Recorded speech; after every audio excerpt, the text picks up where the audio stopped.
Bill Ingram for HOOPSWORLD TV here with Marcus Camby of the Portland Trail Blazers. But today we're all about the John Lucas event here, charity event.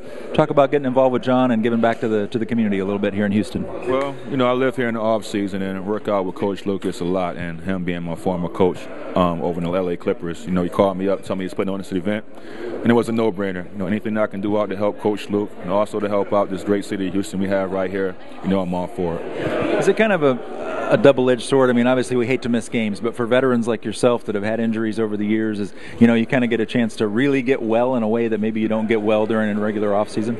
Well, I'm rested. We got bounced in the first round, and I swear I was rested since the day after we lost. So, we all want to play.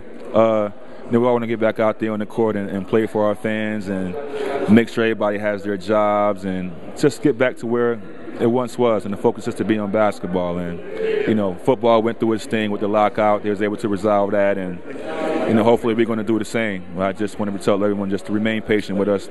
Something will get done, hopefully sooner than later, and get back to playing basketball. And you guys were through Dallas late December, and it was when LaMarcus was really not quite ready to take ownership of the team yet. And I remember you and I were both talking to him a little bit about that. Yeah. What do you think of that run that he had for the second half? I mean, probably the worst all-star snub we've seen in a while, but talk about how he has really taken ownership of that team now. I mean, it's great for him. I always seen the potential in him, as an opposing player going against him, but having been his teammate for the last 2 years, I get to see his daily progress on a daily basis. I mean, his upside is tremendous. He's a big guy who does it all.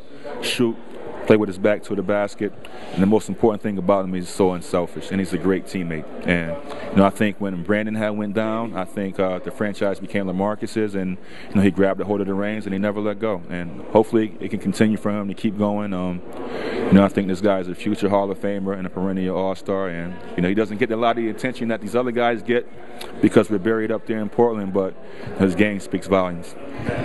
Blazers never happy to just stand pat, obviously. A little move made. Raymond Felton comes into the mix.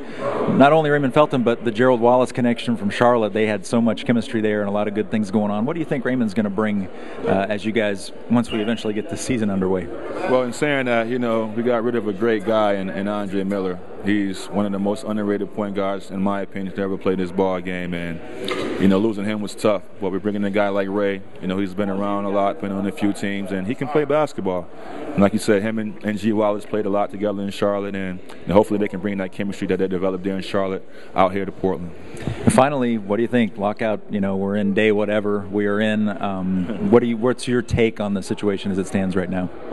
It's an unfortunate situation that we're not playing right now, and we're forced to put on these charity games in different cities. But like I always say, everything is going to take care of itself. I can't foresee us not playing or having a season.